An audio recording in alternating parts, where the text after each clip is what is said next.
JC 24/7. I'm not sure if I should be discussing this at all. I'm not sure if we are making a big deal out of it. But certainly society seems to be so concerned about morality and other factors that I think it should at least hold our attention for some time as we discuss the morality of the condom usage. And I've invited a panel who have their own views and possibly their own biblical perspective as to the morality of condom usage.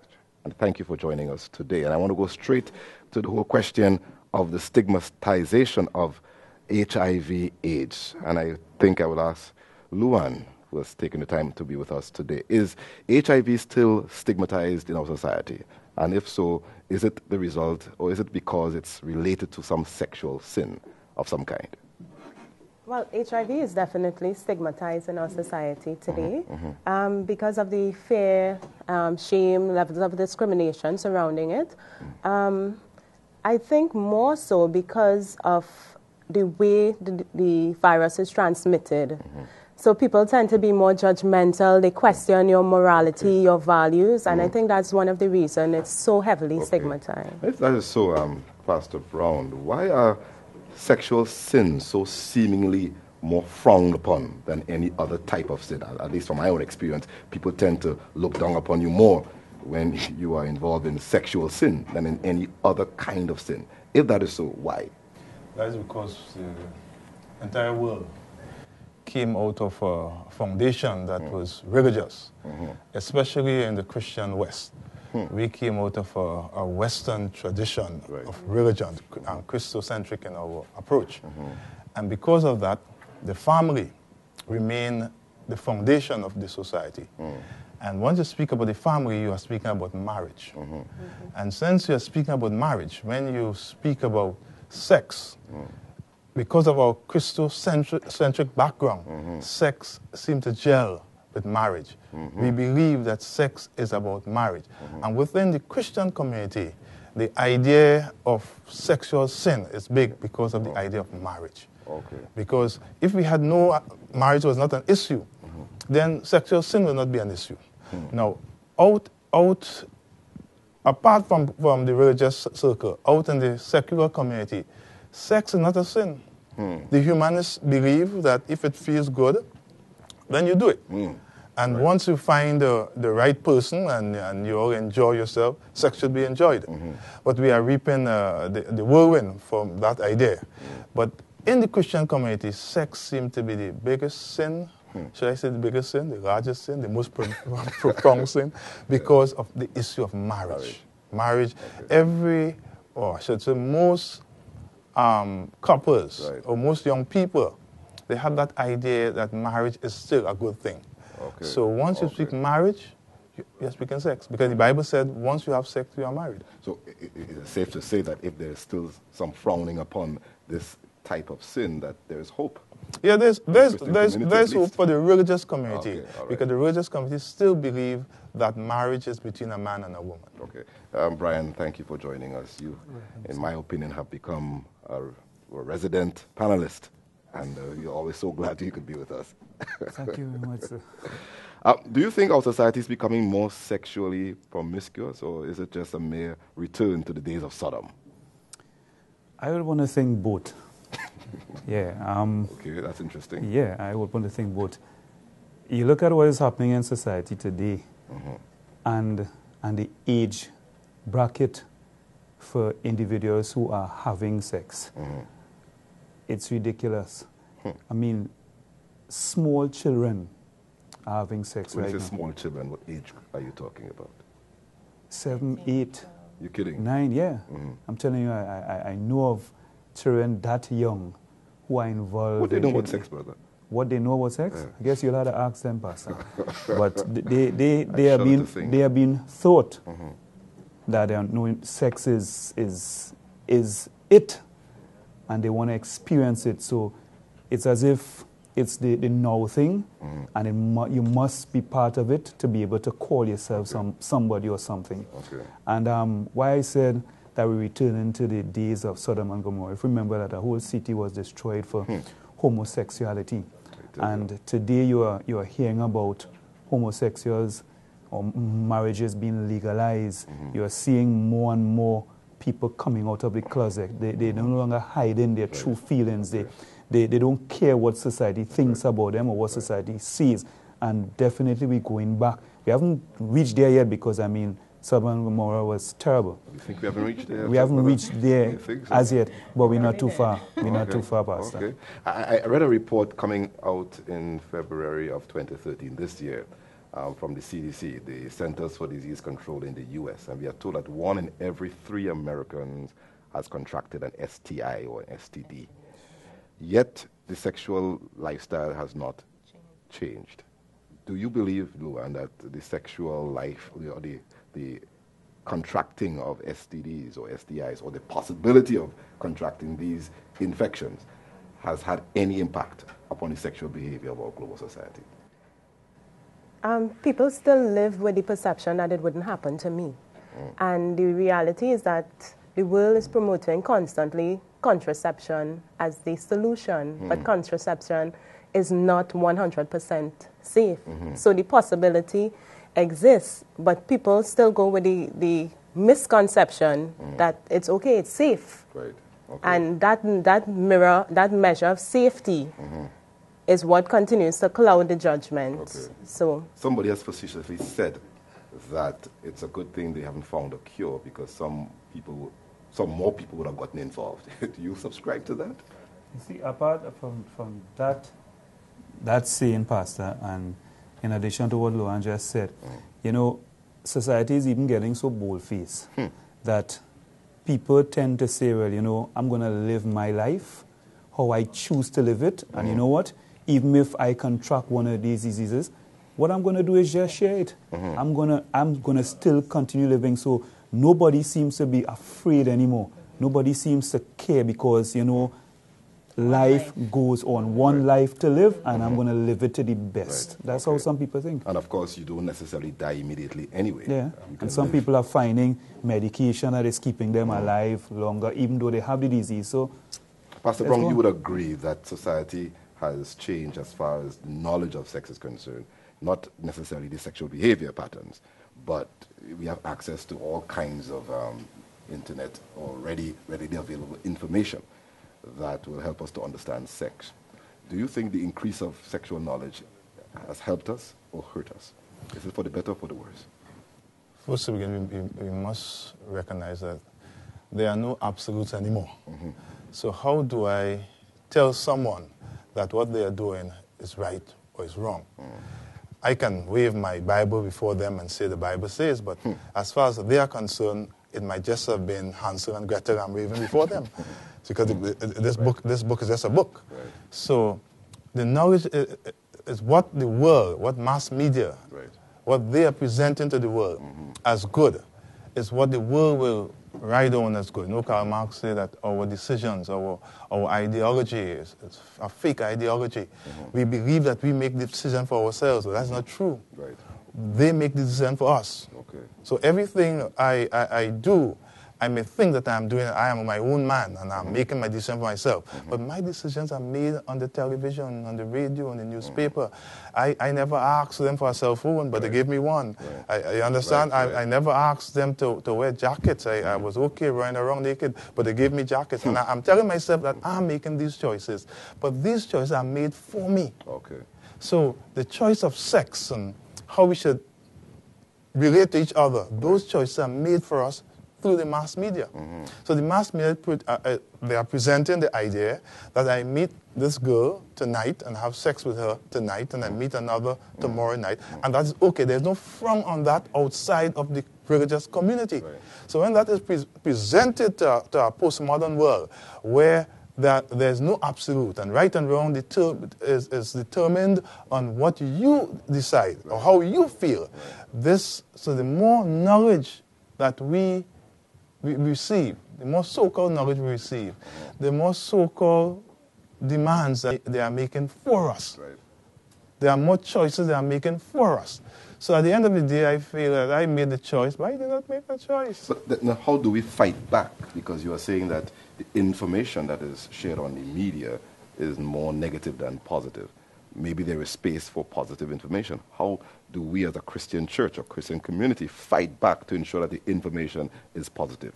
But the social spaces, I know you want to come, but the social spaces, the social spaces are closing. And because these social spaces are closing, the fight becomes more difficult. Okay. But this is not a lost cause because we serve a powerful God. Okay. We serve a God who is forever giving us new ways and new means. But we must admit, because the social spaces are closing, it becomes more difficult. When I get to a child and say, choose Jesus, who is he?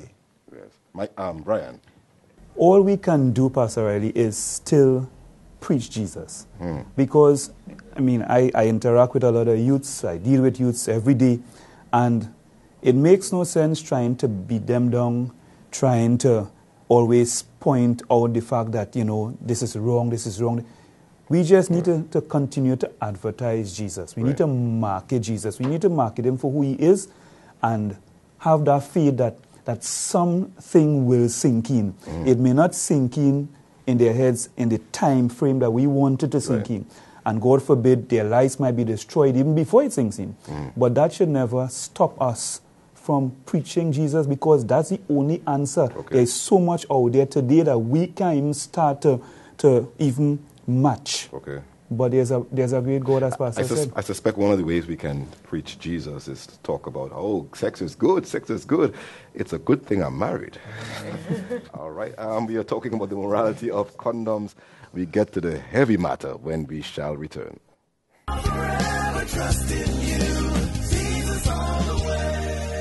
JC 24/7. What happened to you? Somebody tell you I working for a daycare center or something? Child, not me. I too old for that now, man. But mommy, come on. Child, I said no. Ain't you was too big and too stubborn to listen to me when you was doing your thing? Well, then you're not too big to mind your own child. I was trying to warn you all the time. You think people have you and your child to study? People have their own life to live.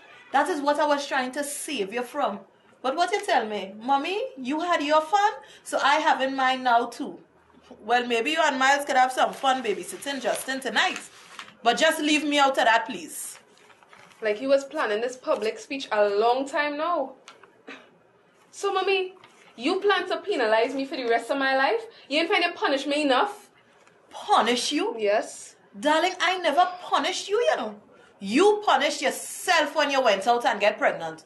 Don't blame me for what you and Miles were doing. I wasn't there. You all made your own bed and you made your own child too. Yes, okay, fine. You don't have to remind me, alright? And I'm sure you want nothing to do with Miles. Desiree, I never said that, you know. But what you need to understand is this. Listen, Mommy, is it going to help more tonight or not, you know what? Watch your mouth with me inside of here. And you mean help you out as I helped you out last night and the night before that and whenever else you were in a tight spot?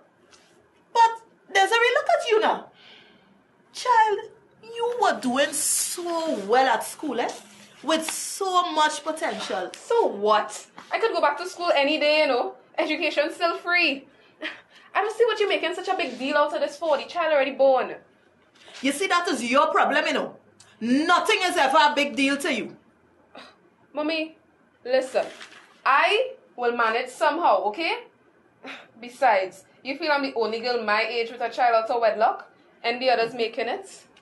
It's how they're making it, Desiree. You should hear some of the stories. Well, what can I say? They did their thing and they're paying for it. I did mine, so I too will have to pay for it. And pay for it too. Well, but not the same price, you know, Desiree. Because you are a Christian. You know God and you ought to know better. So what you're trying to say? Because I'm a Christian, Christians don't fall sometimes? We Christians not supposed to have desires? Please. Yes. But as a Christian, you're supposed to have better control over your desires. That's easier said than done. You have no clue the struggles we youth have to face. You don't know. Excuses, excuses. I'm tired of them. You forget I was once young too? I just wonder about that sometimes.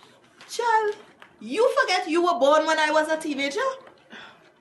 Yeah, alright, fine. But The temptation of today much more severe than in your time. Oh, is that so? Yes. You're getting it everywhere you turn. School, internet, cell phone, movies. It's all around. The curse of technology, right? But anything all the time I used to buy Playboy magazines to have a little fun. Playboy? Yeah. With that father man, I can himself go outside to play with boys. What you talking about? The one time I tried that, look at what happened. You came along. But all your young people these days, all you ain't even running away. Because, Mommy, times have changed. Listen, this is what we call the freedom of expression age, okay? People not hiding anymore.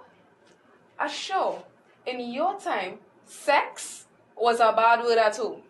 It definitely is so now. People not hiding like that. People talking freely about who they're sleeping with, who they plan to sleep with, and who they used to sleep with, okay? So it's pressure all around. Let me ask you something. What? You and Miles still fooling around? Fooling around? You see what I'm saying, right? You can't even say the word sex, Mommy. And yes, Miles and I are still having sex. See. Desiree, so what if you get pregnant again? Or if you get, you know... AIDS? I just say that for you too. Mommy, you calm down. You don't have to worry about me getting pregnant or AIDS or anything like that. Miles and I love each other and we can pretty much handle our stories, okay? Desiree, I miss hearing your voice. And I'm sure the people at church saying the same thing. Church? Mommy, in a time to come, alright? In a time, and what's the big deal? What's the big deal? What are you fussing yourself so for? Listen, in life, you make mistakes, you learn from your mistakes, and you move on, that's all. Well, I ain't so sure you learning from your mistakes, you know. You ain't so sure what happened. Yes, my psychic now? Well, ain't you and Miles still fooling around? Sex, Mommy. And what can I say? It's my life. What's the big deal?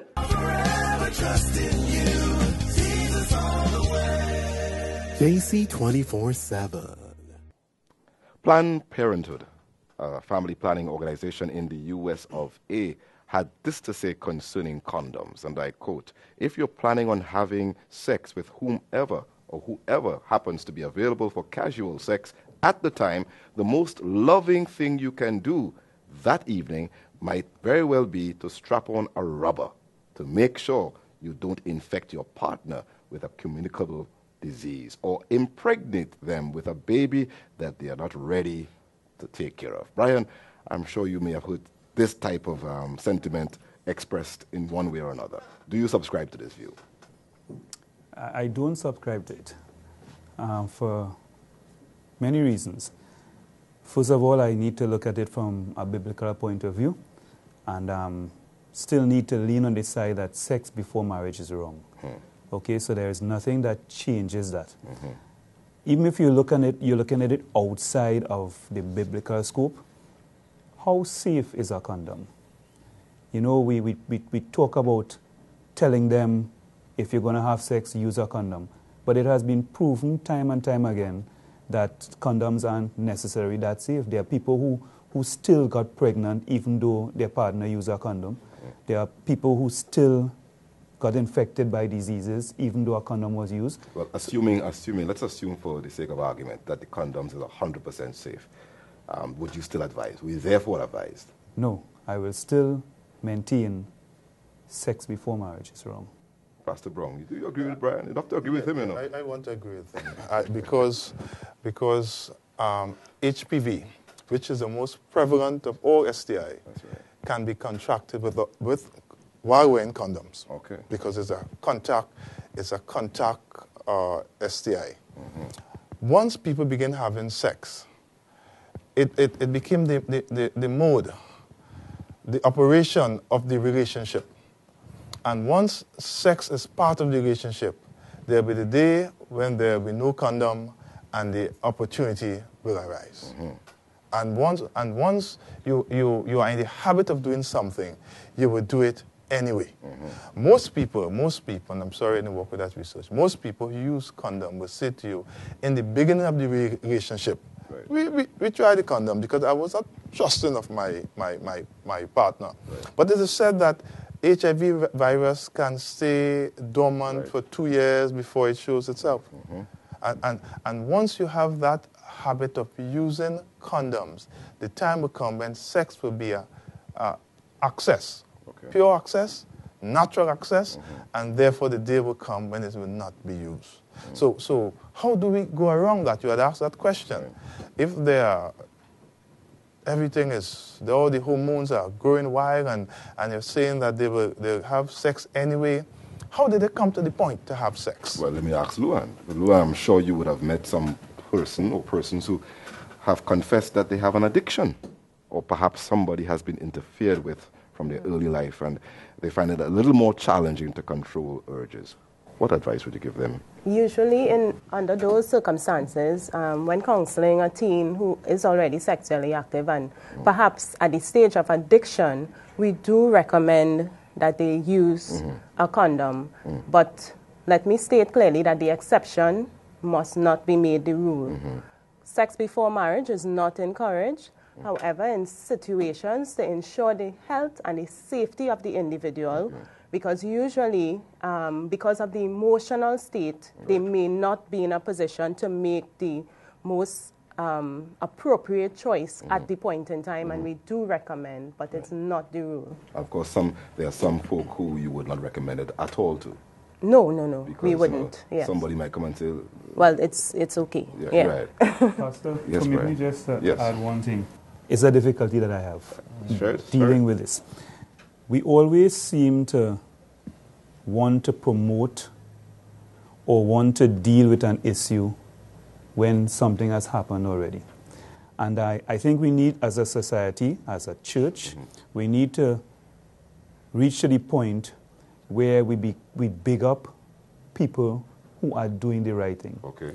There are many youths today who maintain the fact that they will not have sex before marriage. Okay. We cast them aside. Right. We as leaders sometimes cast them aside because, we always want to deal with those who are having sex. Right. So we always talk to those. Why can't we use as examples individuals who have taken a conscious decision that I am going to stand firm. Right. I am 26 years, I am still a virgin, and you know what? I'm happy because this is my decision not to fly in the face of God. Right. And I think when we reach to that point where we use these, whether they are few, we use these individuals to tell society that there are those who are still standing by biblical principles, it lends it and supports the point where it's not wrong, it's correct. I hear you, and I suspect what you may be getting at is that people are more weakened or weakened more when they think that all of society has gone astray. Yeah. Yes. And conversely, they tend to get more strength if they realize, hey, it's not, there are people who are standing. Yes. But we don't put that in the headlines. We don't do it at all. That doesn't make headlines. What about in case of pregnancies, on unwanted pregnancies? I want to minimize the population of my house, my home, and I'm not married. This is specifically about people who are not married. You still would advocate don't use condoms or don't have sex at all. What would you say?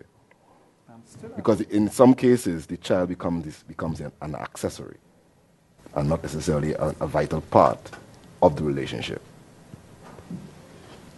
I'm still advocating no sex. I'm not going to change my stance on that because, as Pastor said, from the time you begin to drop principle and open up, give leeway. That's right.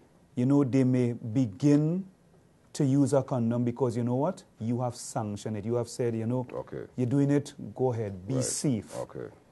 But a lot of unwanted pregnancies, a lot of diseases that have come by between individuals is because they took one little chance. Right. Today, hormones was acting up. Right. There was no condom inside, but it's best practice. We are accustomed doing it. Right. I love you, or I so-called love you. Right. I'm accustomed having sex with you. Here, what? Forget the condom. Right. Dive in just so. Okay. And that dive is a costly dive. A costly dive. And I hear you, and I think there is validity and there is also justification in supporting the biblical stance. So your condom is abstinence. Abstinence. That's my condom. Luan, I'm curious because I've heard it said that, very often, especially Christians, we tend to try to encourage people who are struggling by telling them, call upon Jesus. He will help you. Is this a cliche or does it really work? How do we apply it? It really works.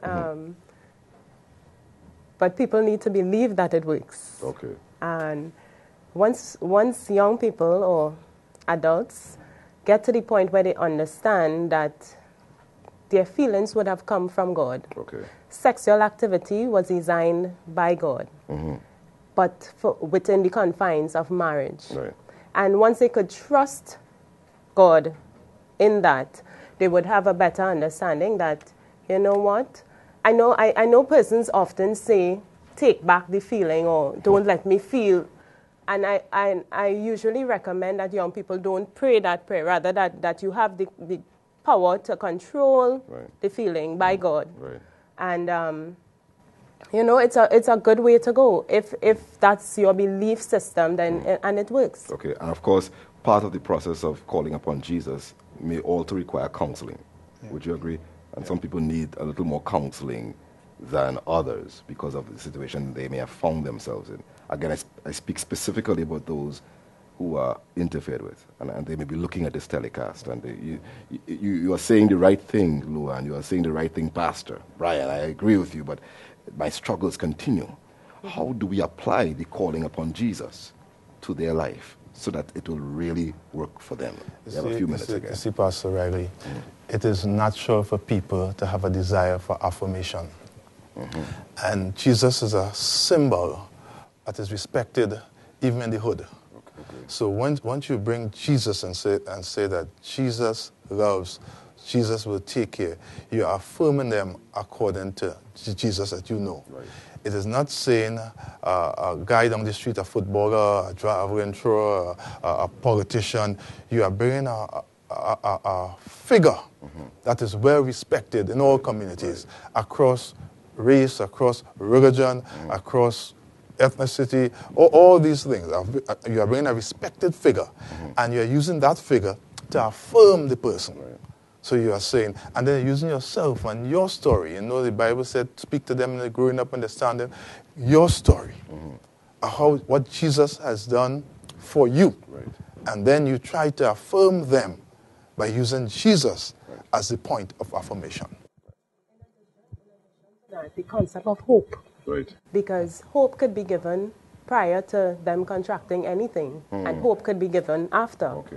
And I'm almost certain that they would prefer hope before something negative happens. And this is what we sell as Christians, that there's hope in a hopeless society. Okay. And once they could recognize that there's hope in calling on Jesus and understanding that Jesus is there and he is able to help you deal with your feelings, deal with your urges, and it's better before than after. Okay. Brian, you want to wrap up for us? It's about a relationship. Too many times we only pick up Jesus when a situation confronts us. We have to try to help young ones and people who are leaning on that side of wanting to have sex before marriage and telling themselves that, this Jesus thing doesn't work.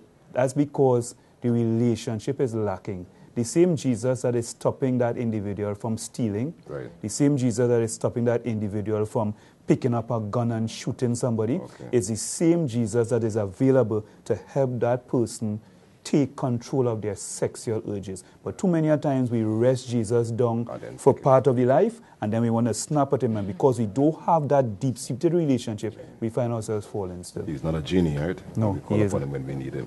I heard somewhere, and I read somewhere that in a sense we have two genital organs. The obvious one, and there's one in our mind, And I don't know if the Apostle Paul was thinking of that when he said, gird up the loins of your mind. That's where it all starts. If you can have Jesus up there, then he will keep you from going down there. Thank you for joining us today, and we look forward to having you once again on JC 24/7. Thank you, guys.